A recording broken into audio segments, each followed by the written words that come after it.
found out my fiance was cheating on me on our wedding day. Yeah, no, not a week before, not months before, like hours before I was supposed to walk down the aisle. And if you thought I was going to be the kind of girl that was going to hide in the corner and cry about it, just cancel the wedding, no, could not be me. I was going to make sure this man paid.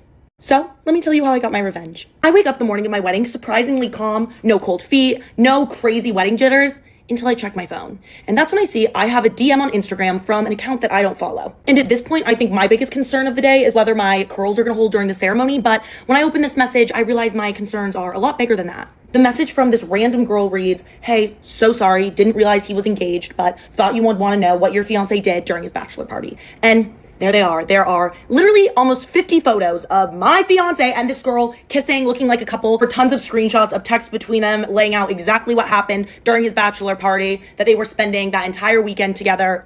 I mean, the proof was irrefutable. He clearly cheated on me. And I'm not dumb. If he cheated on me like that on his bachelor party, he's definitely cheated before. I just haven't caught him. So I've realized that I didn't even know who I was marrying. I was marrying a total stranger. And this girl definitely lied when she said that she didn't know he was engaged, because one of the text messages said, "There's no way that she's gonna find out, and this is my last taste of freedom."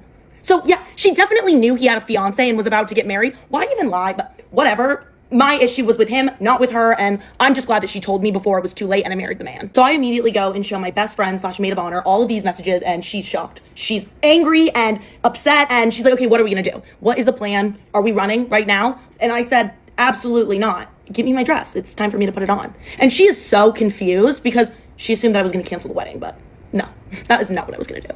I sat her down and told her the plan that I had to get revenge on this man, and she was so in. I love her. So it's time for the ceremony. It's time for me to get married. And the ceremony space looks absolutely beautiful, better than I could have ever imagined. It was my dream wedding, except obviously not my dream man. He is up there looking like he just stepped out of a magazine ad. I start walking down the aisle and he is crying. I'm like, okay, you little faker. I don't believe any emotion you've ever expressed to me in our lives. During my fiance's vows, I am trying so hard to keep it together. If I wouldn't have known he cheated, I would have been in tears. They were beautiful, but knowing what he did, it was just comical. He was talking about how much he loved me, how he would always protect my heart. He would always support me. We were a team. He would always be loyal to me. Okay, really? How is he standing there with a straight face saying this to me? But I keep it together. I just have a little soft smile on my face, like, the whole time. And I feel like he might have been a little confused why I wasn't crying, because I am a crier, but you know, he wasn't too suspicious at this point. But then it was time for me to give my vows, and that's where the real fun started. I started off my vows by saying, "Babe, standing in front of you right now, about to say I do to become your wife, there aren't a lot of words to express what I'm feeling. So I thought it would be best if I showed you." And right then, from behind us, a screen lowered and the projector turned on to play a presentation that my maid of honor and I created while we were getting ready. Yeah, I think you know where this is going. I continued by saying, "The reason I don't know what to say to you is because I don't know you. You're a stranger to me. I thought you were the love of my life, my soulmate, but really, you're just a pathological liar who almost forced me into a marriage while deceiving me. Who knows how many times you've cheated on me?" And as I'm saying all of this, the photos and text messages that girl sent me were playing in the background. This man looked like he was going to projectile vomit everywhere. His family is all sobbing. My family is just shook. I told him I could choose to stand here and be devastated, but instead, I am so lucky I found out before it was too late, and I had a son with you, and had to do everything in my power to make him turn out not just like you. I then turned to all the guests and say, "And we're still gonna celebrate that because the food's already paid for, the open bar is paid for, so let's go celebrate." Turned to my fiance and said, "Yeah, not you, you're gonna go and never speak to me again, but the rest of us, we're gonna have a day." And I walked right down that aisle with all my bridesmaids following me. The guests were a little confused at first, but yeah, they ended up kind of following as well, and we all went to the reception, and I just pushed everything to the back, just pretended like everything was fine, because you know what? I didn't end up with that man, and I could have ended up marrying that man. Horrible. The next thing to decide is who I'm gonna go on the honeymoon with, and ended up marrying that man. Horrible. The next thing to decide is who I'm gonna go on the honeymoon with, and I'm kind of thinking his best friend. He's always had a thing for me. Okay, my best friend's busy, so I'm gonna tell y'all instead. So there's this boy that lives on my street, and I've never seen him before, but my mom was like showing me a picture, and she was like, "Sheree, like this boy, like he's so cute, like he was walking by the house the other day," and she showed me the picture and it was like behind him, like it didn't show his face or nothing, and I was just like, like whatever, you know, like. Well, the other day I was going to the pool, and I think I saw him because he was walking down my road, and he had like the similar hair as the picture, and he was kind of looking over like a lot, but whatever, I go to the pool, and that was like a few days ago. So today my mom picks me up from the pool because my car's broke. Guys, we were going down the road, and he's outside getting something from his car, and my mom's like looking out the window like this, and she's like, "Sheree, like that's the guy, like that's the boy." immediately turns the car around to drive by his house again while he's outside. And we drive by and he's obviously staring right into the car. And she's like, Sheree, look at him, look at him. And I'm wearing like the same sunglasses as I was the other day. Like I wouldn't be surprised if he recognized me, because come on, like. And she was like, Sheree, like, I'm gonna send a package to that house and you're gonna go pick it up and pretend that it was a mistake. And I was like, Mom, like, no, you're not. Like, stop. And she was like, Sheree, yes, I will. This is a sign. This is like da-da-da-da. Like, what are you talking about? And I was like, Mom, like, he looks grown. Like, he looks old. And she was like, maybe like 22. Girl, huh? Like, so if you thought you had a crazy afternoon today, just wait. I just got back from Japan 2 days ago, right? And I'm telling my boss on my first meeting of my day all about my trip, and I'm like, oh my god, and look at this matcha that I made. This is the Japanese matcha. Look how green it is. And I accidentally spilled a little bit of matcha on my desk. I don't think much of it, and I didn't think any got on my computer. But cut to later in the day, I am literally trying to book in something very important, and all of a sudden my keyboard stops working. So I'm looking up, oh, did my keyboard get locked? What happened? All of a sudden my computer gets stuck in a boot loop, restarting itself, and I'm like, okay, I need to go to the Apple Store. Keep in mind, I started this job mid-April and this computer is brand new. I'm sitting at the Apple Store Genius Bar and I'm telling him what's going on, and I open up my computer and all of a sudden matcha starts dripping out of the keyboard. That's when I realized what had in fact happened. He's like, I gotta send your computer off. Obviously that's an inconvenience because it's my work computer, but you know, we'll make do. And while I'm there, because I don't really ever go to the Apple Store, I'm like, I kind of want a new phone. I've done this before. Last time I went to the Apple Store with my friend who got her phone stolen, I ended up getting a new phone. But anyways, I'm like, okay, yeah, can I talk to someone about like maybe upgrading my phone, like hearing about the trade-in, whatever. Cut to, I end up purchasing a new phone. So we're sitting there trying to restore my 100,000 photos onto my new phone, which is obviously taking a while, and none of my apps are downloading because of that. Like, oh, it could take hours for everything to download, and then I realized I don't have Uber downloaded, so I can't get home. So I tell him this, and he's like, okay, we're gonna order the Uber on your old phone, and 1 minute before it gets here, we're gonna shut your phone off because you need to type your password in. I'm like, cool, awesome, the Uber's 1 minute away, we press shut off phone, and all of a sudden, as it's loading to shut off my phone, we get a notification that the Uber canceled. My phone shuts off. So now, I am stuck at the Apple Store with no Uber and cannot get home. And mind you, the Apple Store is about to close. And I'm sitting there pressing prioritize download, and it's not downloading. Anyways, after a long time of waiting, finally get Uber to download. I wish a teacher would put their hands on me. I just heard about Trump's new executive order, and I don't know if he got the wrong idea, wrong generation, but baby, we ain't the kids from the 90s, baby. We will put hands on them teachers. I don't care about verbal discipline, but if a teacher physically puts their hands on me, everything's gonna go left, right, up, down, twist to the side, turn back, wham, wham, wham. Like, if y'all want somebody to put their hands on me, call my mama, but if you put your hands on me, lady, I don't know what to tell you. And I know my mama not going for it. If somebody ever told her that a teacher put their hands on me, you got to see me and my mama at that point. Because it's only 4 adults in my entire life that I will allow to put their hands on me without me reacting, without me doing anything, which is my nana, my papi, my mama, and my grandma. Anybody else can get it. And now that's on my mama. That's on me, actually. So I don't know who told y'all that was going to fly, but it's going straight to the ground because, shoot, they going to try to sail that ship and I'm going to sink it. But I hope them teachers not getting no ideas. You're going to have to get security. But I hope you guys enjoyed this video, and I'll see you guys later. Bye. Is it just me, or do anybody else have a problem with telling people no? Like, I don't really know how to explain it, but like, I'm mean, but I'm nice. But I'm nice, but I'm mean. Like, the only time I really just flat out say no is when I'm already irritated. If I'm like in a good mood or whatever, and you ask me to do something that I don't necessarily want to do, I'll like think of a reason to do it. Like, for example, today we had a meeting at work. My coworker, he's probably like in his 50s, but he's older. You know, he walks with a cane or whatever. He don't drive. He was like, he would take me home. First instinct in my head, I'm like, no, I don't want to. I want to go home. I only got 3 hours of sleep, and we've been in this meeting for 3.5 hours. I want to go home. But I'm thinking, like, he lived 5 minutes up the road. Why would I make him call an Uber? And I could just take him 5 minutes up the road. Like, it's not really that big of an inconvenience to me. I don't have anything to do. So I just took him. But some people who just stick to their first instinct or whatever would just automatically say no and left it at that with no remorse. Me, if I say no, I would feel bad about saying no, even though I'm not entitled to do it. So, like, that's the problem. I don't know. Party with me while I tell you guys how the ambulance got me on my birthday party. Okay, me and my like close, my friends like birthdays are like a good 3 days apart, so we wanted to like throw a party like together, so we did that. So we was like, we can't throw the party at my house, we can't throw it at hers. We had like nowhere to throw it, so we were like, wow, let's just get an Airbnb. So we went like half on an Airbnb, and we posted a flyer on Snapchat. Posted on Instagram. It was like a really big ass party. So we get there, whatever, we're getting ready all together. We're pre-gaming, like we were going crazy just by pre-gaming. Anyway, so it's probably like 9 o'clock. The party starts at 9, so people normally come around like 9:30, but like people were like still showing up at 9. But there was like a lot of people that showed up at 9, but like a lot more was like on the way. So mind you, like I was fucked up. Like, I barely remember, like, how, like, the middle of the night, like, I don't remember shit. I just remember the beginning and then, like, me being in the ambulance. Like, what I do remember, like, that night, I had, like, a big birthday cup. It was a glass cup. I remember being on the front porch and I just banged it off the railing for some odd reason. My whole hand was bleeding and I was crying. I was like, what the fuck? Oh my god, I also do remember making out with this kid. I don't know what the fuck that was about. But back to the story. The kid that I just said that I made out with just sent me a chat. What the fuck? He literally... Anyways, so the cops end up, like, showing up. And I'm, like, out of my mind, fucking drunk. And okay, hold on. So I had, like, this laced, like, top. But, like, it was long sleeve. I don't know. It's on TikTok Shop. And I had a mini black skirt on in heels. The heels didn't last long. The officer's, like, telling my friend to, like, get dressed. Bitch, you're not my father. You're not gonna tell me... this is too much. I don't care. It was my fucking birthday. I felt fucking sexy. I looked good. I don't know why I'm doing this over the wing lotion. And it just, like, pissed me off. I do remember that. Anyways, so my best friend, she had, like, a lot to drink too. And she was, like, passed out and, like, the ambulance was taking her. And as soon as I realized, like, she wasn't responding to me, I was, like, in shock. And then I passed out. And...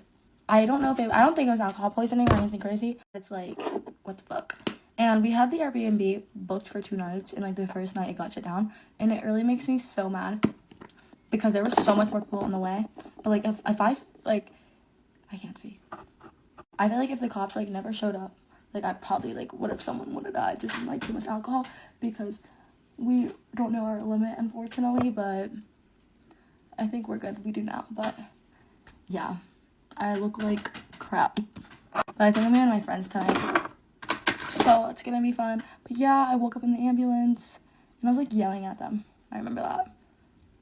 And my sister came to the hospital because my mom was watching my nephews and she couldn't take the baby out. But my older sister came. I was supposed to say little sister. And yeah, then I went home. I was at the hospital for probably, like, 3 hours. And then my birthday was the next day. But it all went well, I guess, but next birthday, I'll be at the club. My ex finally canceled my line and took me off of his phone plan. He's been paying my phone and my phone line for, like, 3 years. My actual phone was paid off in, like, November, so he's just been paying my line ever since. Last week, I got the notification that my line was canceled. So I call him, and I was like, you really canceled my phone? And he was like, yeah. I was like, why would you do that? I've been minding my business. I haven't even talked to him in, like, over 6 months. Minding my business. Why would you cancel my line? Well, he reminded me that I sent him a crash out text basically saying that he, amongst other things, but that his son, mind you, he had a baby on me. Like, I was his girlfriend and he got some girl pregnant. Now he has a baby. I sent him a crash out text saying that his kid is going to turn out to be a POS, just like he turned out to be a POS because of his POS father. I'm not wrong. Anyway, he reminded me that I sent that message. I was like, okay, whatever. I was mad. I was crashing out. And then he also told me and reminded me that I also said that if I were to ever, like, you know, take his kid out or something, that would feel like I was walking a dog. I don't remember saying that one, but I'll tell you one thing. Those are my words. Those are definitely my words. So I have a new phone number now. Yeah. Oops. Y'all, just a story time of how I ran away at 13 and then I actually got kidnapped for real. Okay, so at that age, I was very rebellious, didn't want to listen to my mama. I don't know, I just felt like I was that girl and I just didn't want to listen. As a girl, you know, when you start your cycle, it really gets like that, for real. So one day, I got in trouble and I went to my mama to go to sleep. I packed my shit. You know, after you get whipping as a kid anyways, you pack your bags. Even though you may not leave, you pack your bags. This time, I had enough, so I packed my bags. I left. At the time, I had a phone, but I left my phone at the house. It wasn't on anyway. Like, for part 2. Story time on how me and my friends almost got killed at a function last weekend that actually turned out to be a secret foreman that we did not know about. So it was me, my friend Gabby, my friends Ava and Kaylee. We all went out. My friend Ava was in charge of finding the function this week, so she got on our Snapchat and she found a bunch of different ones, but we were going to go to the nearest one first, and then we were going to kind of hop to each one. So we'll name this guy Ted. Ted seemed very sweet and innocent, so we were like, it's not a big deal. He was like, how many girls you got? We were like, oh yeah, we've got this many girls. He was like, okay, there's a bunch of people over here. There was not a bunch of people over there. Heads up. But basically, we were all mostly sober, like most of us in the car were sober. I was sober, and so I was like, I don't want to be normal. Like, I'm completely sober, but, like, I am just a pretty extroverted person, and I really didn't care for these people much. Like, I don't know, like, I didn't really care about what they thought of me. So I wanted an alter ego. So I created this, like, persona. Her name was Darcy, and she was, like, country or whatever. Oh my gosh, my hair's so huge. 1 second. Okay, so I was gonna go into this place, like, with the persona of Darcy. She had a country accent, she was from Texas, like, it was just cute as fun. It just gave us something to laugh at, basically, and just, like, you know what I mean, I could really say whatever I wanted, and if I wanted to leave, like, I'm not Jada, I'm Darcy, so. So we get there, and there's actually only, like, 2 people there, 2 men, and they were like, oh, we've got more people coming, which is weird, because I already said they had people there, so it was just like, whatever. So I'm chatting it up, I'm trying to make conversation. I got stuck with Ted. Ted wasn't incredibly attractive, but also I wasn't Jada, so it didn't really matter, you know what I mean? So basically, I was not going to talk to these men after this. Okay, but so we get there, everything's fine, I'm stuck with Ted, whatever. The world's not ending because I don't really like any of these men to begin with, but my friends were like, you're gonna get Ted tonight since you're Darcy, and I was like, fine. So I'm talking to Ted, I'm chatting it up, and then some more people show up, and there was a cuter guy. He wasn't ugly. I thought he was pretty cute. We'll call him, hold on. Okay, we're gonna call this dude Chad, because he does look like a frat guy. Like, that's what he kind of, like, that was his whole, like, get up, I feel like, was just, like, he was, like, muscular or whatever, but he had a really creepy smile. Not that that mattered, but, like, just keep that in mind. So bro comes in, and I can tell he's, like, looking at me, like, you know what I mean? He's trying to chat with Darcy, like, a lot. Like, really trying to chat it up with Darcy, and I was like, like, whatever, why not? I'm Darcy, I can really do whatever I want. So I'm chatting it up with him, and then Gabby's, like, looking at him, like, oh, like a familiarity type of thing. Like, my friend Gabby, she's, like, looking at him, I can tell she, like, kind of knows who he is, and I'm like, but she's, like, weird about it. But, so I'm like, what's going on? And she was like, they asked, do you know this girl, to Gabby? Because she said that she was from this college that they knew of. And she was like, that's my roommate. And they're like, what in the world? So Chad just starts going on about how this girl ruined her high school experience, and wasn't giving details or anything, but it was like, what the heck? Like, you know this girl, this was Gabby's roommate, by the way. Like, if I did not already say that, like, why are you trying to talk bad about her in front of us? Like, what? But thankfully, eventually things start to mellow out, which actually not thankfully, they probably shouldn't have mellowed out, but they did mellow out. And Ted was like, hey, I want to go to the gas station and get some food. Like, who wants to come with me? And I wasn't going to go at first, but then he was like, I'll let you drive the Tesla. And I'm from a small town. I've never driven a Tesla. This is, like, probably the coolest experience of my life. So I was like, yes, Kaylee, will you come with me? So me and Kaylee leave. Like, no one's really, like, against it, so we just leave. We go with Ted and Chad, okay? So fast forward a little bit, we are driving for a bit. I drove. I was like, okay, I'm done with this, because, like, it was cool for a second, but really not all that it's cracked up to be. So I'm just like, okay, you can drive. I'm done. So he drives us, and Chad's in the back seat. Ted is driving since it's his car. And Ted is like, basically is, like, flirting with me, like, trying to, like, put his hand on my leg, and I was like, you know what I mean? And then I've got Chad in the background, like, also flirting with me, and being like, my mom would love your country accent, because, you know, remember, I'm Darcy, like, I'm really playing it up. And I was like, oh, yeah, like, whatever. And, then he was, like, just flirting with me, basically. I mean, at this point, I felt like a hot commodity, like, I'm not gonna complain, like, whatever. But we're going to this gas station, and we drive to this abandoned building. And I was like, what in the world is going on? And they were like, oh, it's weird that the GPS took us here. And I was like, Kaylee? Like, she's in the back seat with the other guy. I'm like, so me and Kaylee are looking at us weird. And at the same time, we get a text from Gabby saying, you guys need to get back here right now. Things are going down, basically. We need to leave. The worst part about this, though, is that my text messages are showing up on this Tesla screen. So we are, like, me and Kaylee are just, like, and another worst part is that, the one guy is starting to, like, catch up onto my act that I'm not actually Darcy, because I said I was from Amarillo. And he was like, oh, where's that? I've been to Texas. I was like, oh, it's, like, really down south. Bro looked it up. It's the furthest north possible. Okay, so then I text Ava after my phone's disconnected from the car, and I'm like, okay, we're gonna pretend that your dad is angry. So I'm telling them, I'm like, oh, guys, we gotta go back, like, right this minute, because Ava's dad is so angry right now. We have to go, like, blah, blah, blah. And they're like, are you sure? Like, and we're still at this abandoned building. And I'm like, yes, we gotta go. And they're like, okay. So it's weird that they complied, since they took us to a freaking abandoned building, but they complied pretty well. So we were, like, getting taken back to this place. And then again, we're not getting any information out of our friends. They just said we need to get back immediately. So we get back to the place, and then we're like, okay, we gotta go. Like, something's going down. Gabby's like, okay, guys, I'm getting a call from my dad, so I need to leave. I'm gonna go out to the car real quick and take this phone call, basically. Things are getting awkward at the place. Chad asked for my Snapchat, so I had to go on his phone and random Darcy girl. So if you got a Snapchat from this guy, I'm so sorry. But, basically, it was like, look, giving me the eye, like, we gotta go now. So I'm, like, trying to make up an excuse to go out there, you know, without them, like, catching on. And I was like, hey, I feel like Gabby's been out there for a while now. Like, we need to go in. Like, I don't know how they understood, like, fell for this accent, but they did. And they were like, we know what's gonna happen now. And we were like, what's gonna happen now? Like, so we walk out, and they're like, see you never. And I was like, Chad's giving me the dirtiest look. He's like crazy eyes, bro, crazy eyes. Okay, so then we just all sprint out. Like, it's game. Like, we're going. We gotta go now. Like, they've caught on. And, like, there's such an eerie feeling in the air. Like, my friends know something that we don't. So we get in the car, and my friend Gabby hands me the phone, and lo and behold, it's Chad's entire case net history. Bro's got charges for multiple times. Assault. Like, insane things to have charges for. And it's recent. Like, there's multiple, and they're all recent. So we are literally running it out of here. We parked down, like, probably, like, 8 blocks, mind you. Remember that. We're 8 blocks down. The story does not end here. We're just debriefing, like, far away from this house. And we're, like, freaking out, like, oh my gosh, like, we were hanging out with a... And we should have known better. Like, this is our bad. We need to do more research. And we are now. We've lived and we learned. But, yeah. If you date a black girl, she's gonna have black hair, black skin, and black features. I didn't know that was, like, rocket science. I don't know. Hey, y'all, I'm Lily, and I was in a full-blown relationship with a full-blown colorist.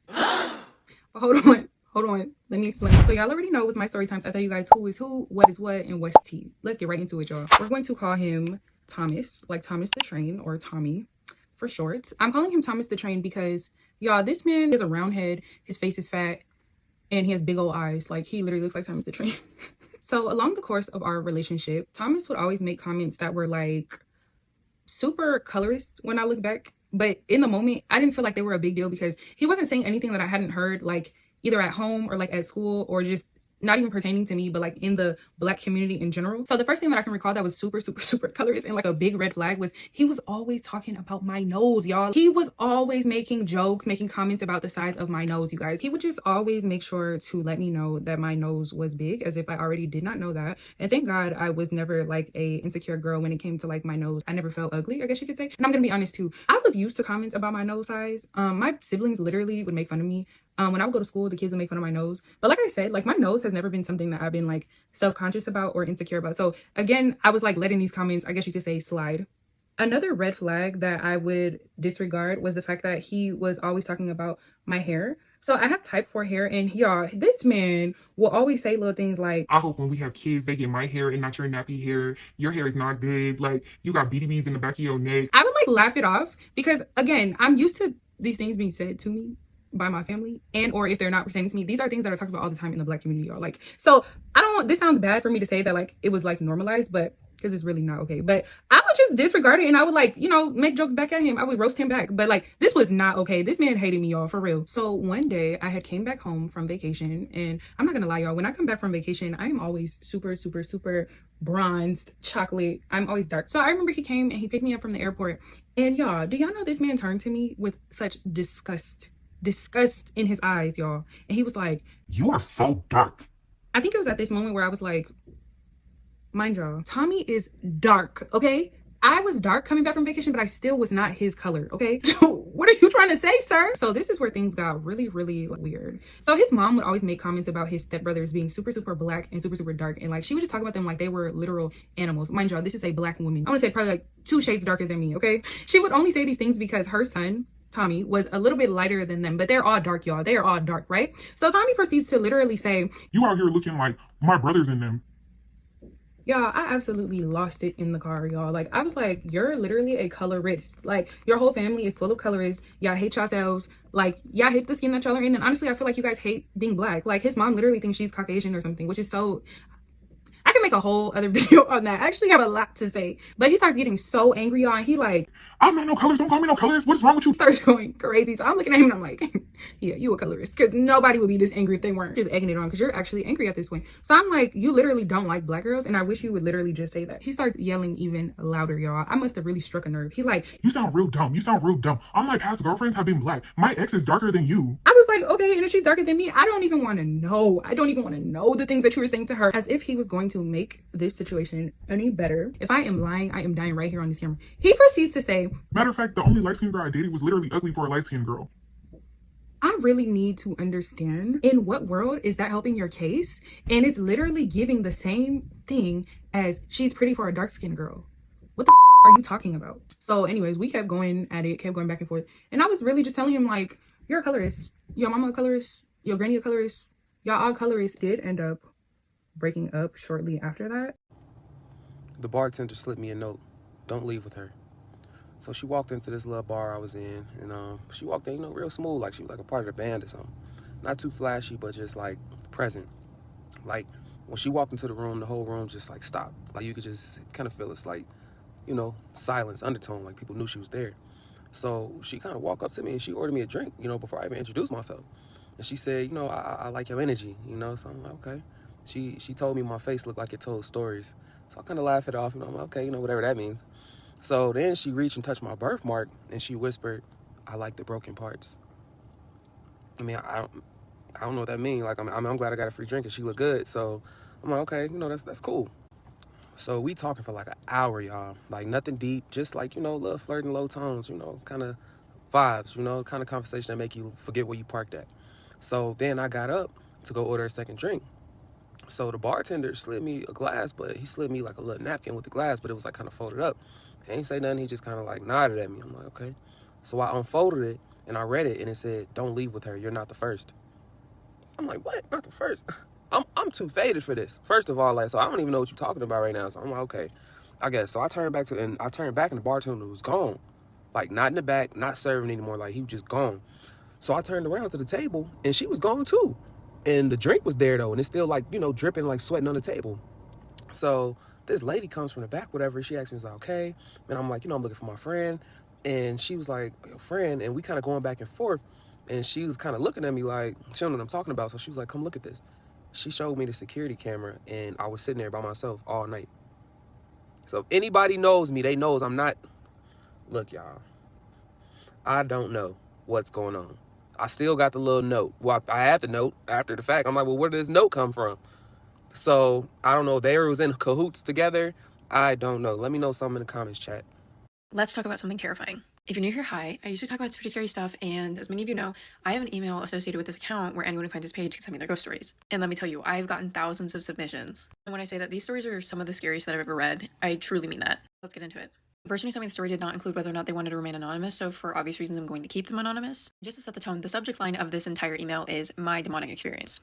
And just for context purposes, at the beginning of this email, this woman states that her father got really, really sick in 2020 and unfortunately passed away, which meant she stayed with her grandmother that following summer, mid-quarantine. That is an important piece of this whole story. About a week after her dad passed away, she was home alone trying to get some sleep, and right off the bat, she says that she had this overwhelming sense of someone watching her.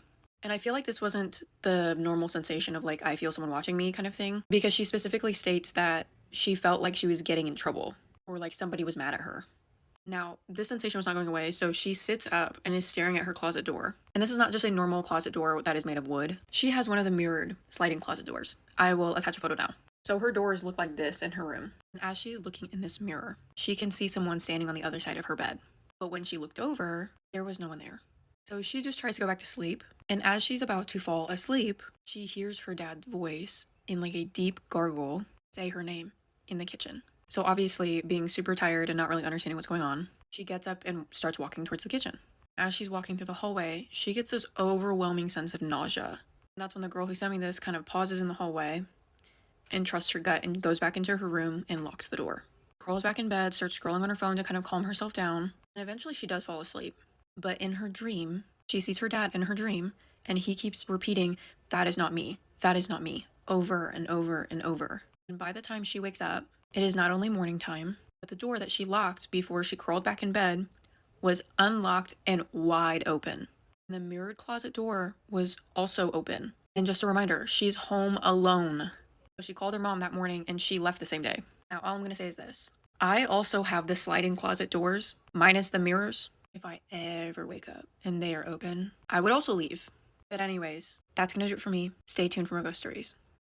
Story time on how I hung out with a football player who ended up worshiping the devil. Okay, so he came and picked me up from my friend's house. I was like, hello, like greeted him, whatever, it was normal. And I knew he was like a little bit of like a crash out. And his seat is all the way back and he's like sitting up, but his seat's all the way back. And I was like, is that really comfortable?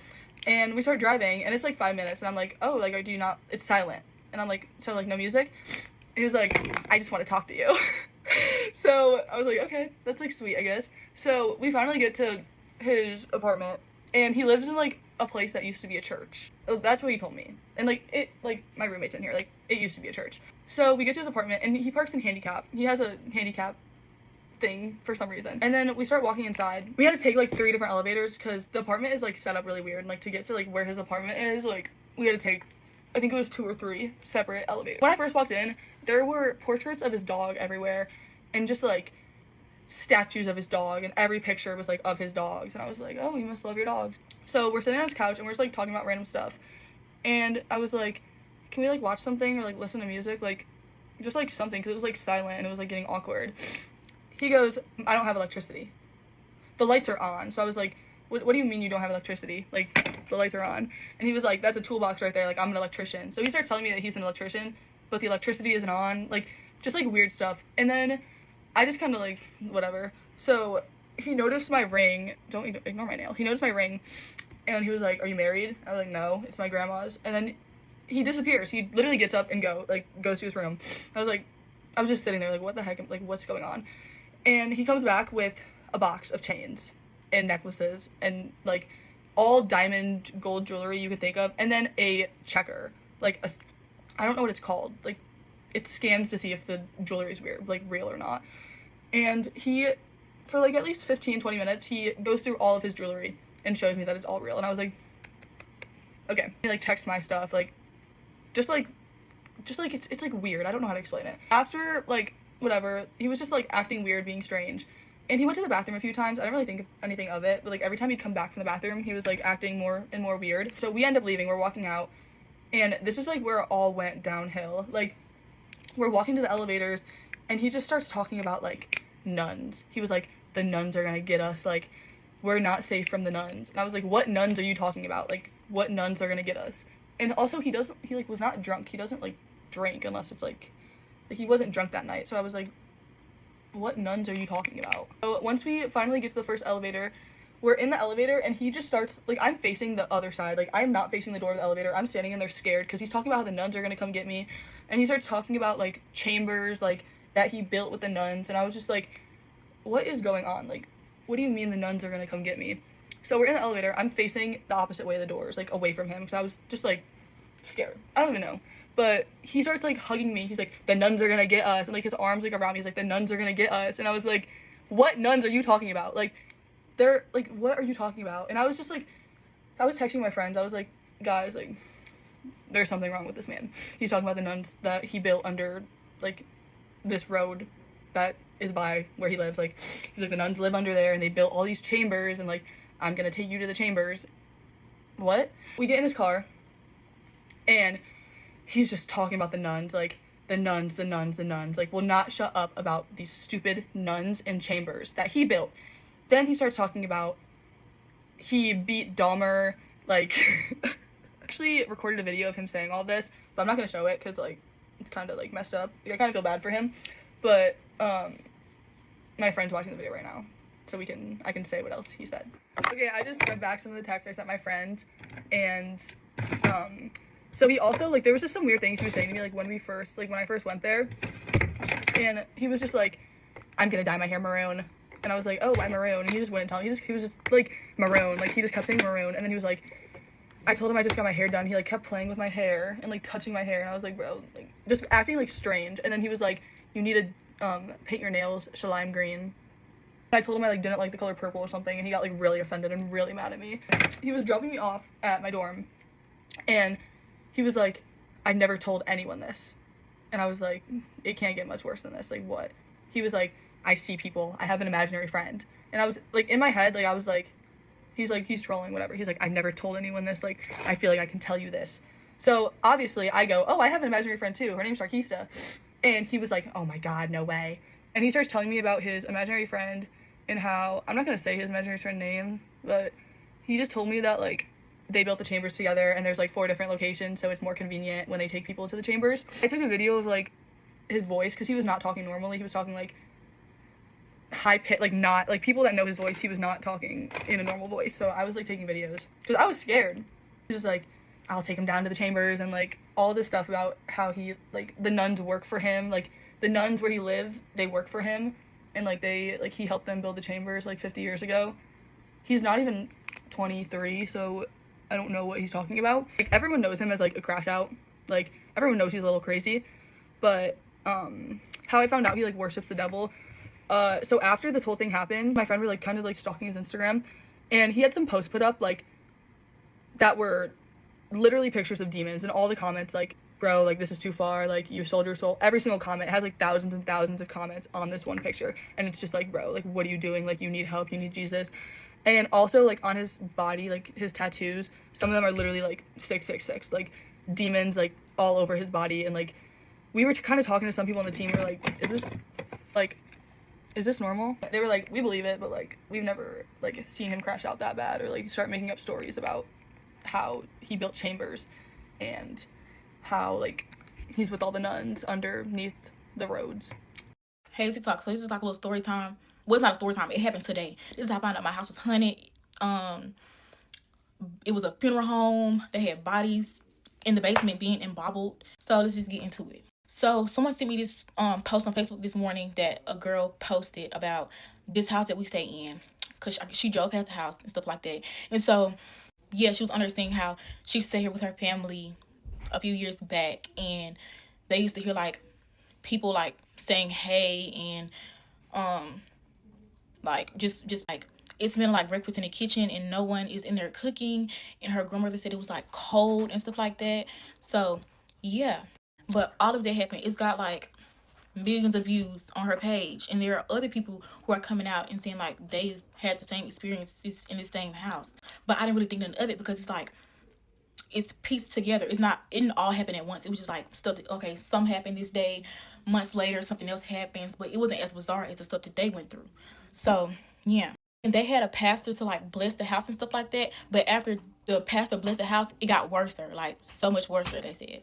Also, she was like her grandmother almost had like a asthma attack, because her grandma has bad asthma. So she was like, her grandma was screaming because something grabbed her foot, and that happened, and they had to call 911 and all of that. Like, she nearly almost had a panic attack, but like this happened like all this morning, and there's so many people on Facebook like talking about it and all of that. And it's so weird, because it's so crazy to me, because it's crazy as fuck, because I stay in the house now, and it's like Spooky story time. A follower that wants to remain anonymous sent me this story, and we're gonna call it That Wasn't Me. For the sake of the story, we're gonna call her Macy. Macy says that since she was a toddler, her family tells her that they would see her standing in the hallway talking to nobody. She says that she would always see shadows and hear things, so weird things have always happened to her. Macy says that when she was about 8 years old, her mom married a man, and they had their first son together. So being a big sister, she was so excited. She says she was kind of like a tiny mom, and she would always help her mom with her little brother. She says that they lived in a duplex, and it was only a 1-bedroom home, but it was very big, and they all shared that 1 bedroom. She had a loft bed with a desk underneath, and there was a vanity right across from her with a mirror. One night, her baby brother wakes up crying, and she opens her eyes and she kind of looks over to make sure that he's being taken care of, which he was. Mama was already up. She turns to her side, happens to look at the mirror in the vanity, and she sees a shadow standing underneath her loft bed, holding a baby and kind of like rocking it like this. No, ma'am. Freaking out, she clears her eyes, looks at the crib, baby brother's in there, so she's like, okay, cool. Looks over at the mirror, and the image is gone. Another night, she's literally in the middle of her sleep, and she gets the urge to wake up. She opens her eyes, she looks over, and there the shadow is, underneath her loft. She looks, she can see it through the mirror, and she says she can just feel that whatever that was, it was looking right at her. She's like, hell nah, turns over, forces herself to go to sleep. Some time passes, and now her mom is pregnant with her little sister. Again, they were living in a 1-bedroom home, so they're kind of forced, and they have to move somewhere else because there's no way 5 people are going to fit in 1 room. She gets sent off to bed early. She doesn't go to sleep because the light is on. Her mom's husband is packing stuff, and in one of those runs, she decides to look, and she sees like the top of a little girl's head. No one else sees it, so she kind of just tries to ignore it. She turns around, and she's like, all right, I'm going to bed. She ends up moving to her grandparents' house because she starts having issues with her mom's husband.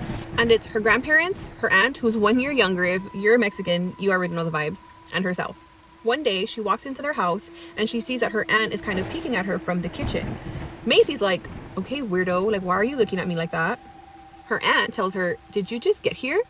Macy's like, yeah, I'm just walking in. What's going on? Her aunt is like, I saw you get here earlier. I saw you open the gate and everything, and you just never walked in.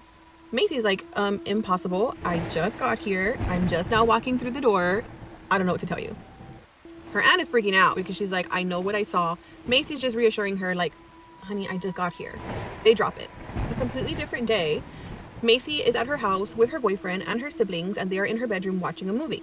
One of her other aunts was in town visiting, and her aunt walks into the bedroom and she says, "Please tell me that you just walked into the kitchen." Macy is like, "No, I've been in here watching a movie the whole time." Her other aunt is like, "Macy, no, I saw you. You were walking out of the kitchen, I was calling for you, and you were ignoring me, just walking away from me down the hallway." Macy says that she's always been weirded out about stuff like that because people claim to see her and that's clearly not her, so she has no idea who it is, or what it wants. She ended up moving a little bit after that with her boyfriend, who is now her husband. She does have 2 kids, and she says that, again, she's always seen things. She's always heard things. She's obviously seen shadows, and she doesn't know why. She says the most recent thing is a little bit after she had her second baby, she ran into this weird lady, and she was just looking at her weird and talking to her, and she says that she was gonna... What do you guys think? Personally, I think that Macy might have a gift. She just doesn't know how to, like, maybe open that third eye. And I feel like if she were to really dedicate and learn how to use that, I think she could really see some stuff. This woman, her name is Annabelle, and she ran a tamale stand for years outside of a Subway in Mexico City. Every day, customers would line up at her stand like, "Oh my God, she's back," not questioning why her meat is always so tender. Until one day, she runs out of meat and she can't afford to buy more. So instead of going to the store like a normal person, she sees a little girl. And this little girl is lost and she's alone and she's looking for her parents everywhere. And so Annabelle, she lures in with this fake kindness, telling her, "Hey, let me help you find your parents." But that was a lie, because she secretly unalives her and uses her body as meat for the next batch of tamales. That little girl was only victim 1, and it never stopped. Over the next 2 years, she targeted dozens of homeless women with fake promises of food and shelter. At least 50 victims. 50. And nobody noticed because the food was so good, not knowing what they were really eating. That is so disgusting. And the only reason she got caught was because of a gas leak. Neighbors started smelling something really off, but it wasn't the usual tamale steam, so they called the cops. Police walked in and found the bones of a little girl laid out on the floor. Her flesh was completely gone, but her hair was still intact. These officers are horrified. I mean, I wasn't even there and I'm gagging. But after being arrested, Annabelle tried to say that a demon made her do it. She said the first kill was very hard for her, but after that, she just stopped feeling anything. And even telling the police, if it wasn't for that damn gas leak, I would have kept going. She's now serving 25 years in prison. That's it. 25 years for feeding humans to humans. I've seen people get more for stealing, but okay, I guess. Anyways, be a lot more careful around these food carts because you do not know what you're eating. Thank you for still being here with me, and as always, I love you guys. I'll see you in my next video. In 1999, a woman named Fan Man Yi was in her apartment when she heard a knock at the door. When she opened it, she was met by 3 men and a teenage girl. Before she could react, they forced their way in and kidnapped her. They brought her to their apartment. But this wasn't just any apartment. The entire place was covered in Hello Kitty merchandise. Plush toys, posters, bed sheets. It looked like a child's room hiding something much darker. For nearly a month, Fan was held captive and subjected to horrifying torture. She was beaten with metal bars and burned with hot candle wax until she couldn't walk. She was starved, humiliated, and completely isolated. Eventually, her body gave out. Fan Man Yi died from the abuse. But even in death, the horror continued. Her body was dismembered, and parts of her remains were stuffed inside a large Hello Kitty doll, left to rot, crawling with insects. Weeks later, the teenage girl, overwhelmed with guilt, went to the police. That confession led to the arrest of all 3 men. They were sentenced to life in prison, not for murder, but for manslaughter, since the exact cause of death couldn't be proven. The case became known as the Hello Kitty murder, and it remains one of the most horrifying crimes in Hong Kong's history. The scariest Mexican children's TV show. It was called El Tesoro del Saber, the treasure of knowledge. Yeah, that old Mexican TV show that taught you about knowledge in history and science with a talking book. But there's a certain episode that horrified many children. There was absolutely no intro, just the book floating in the void. It spoke in a weird glitchy voice saying, "Hola amiguitos, hey friends." But the background wasn't the usual cozy library. It was completely pitch black and the book was floating in the darkness. And behind the book you can see the children's fainted faces. 6 minutes in, the book starts saying, "Knowledge is forever to those who seek it." Then all of a sudden the screen starts flashing red. Then it switched into a classroom where kids' eyes are literally just dark holes. And their faces are completely distorted. They're all twitching, staring right into the camera. All of a sudden it shut down and the episode was nowhere to be found. For those who saw this episode, will never forget it. Remember how I be telling y'all, if you hear somebody knocking on your door or you hear somebody's voice but no one is home, never open the door? Scary story time. And this story, this time, is actually not my dad's story, it's my friend's story. She's also Haitian and she wanted to share her story with you guys. So when her family was supposed to come to this country, coming from Haiti, they kept it a secret. And this is actually a common thing because even with me too, when I was coming, it was an absolute secret. Nobody knew but me, my dad, and my grandma. and my uncle. And my uncle was a pastor. Well, is a pastor. But the reason for that is people are jealous. And people will do anything to stop you from where you need to be. When they see you prospering and it's not them, I've seen it happen so many times in Haiti. Anyway, so that was the case for her and her family. At the time, it was her and her brother.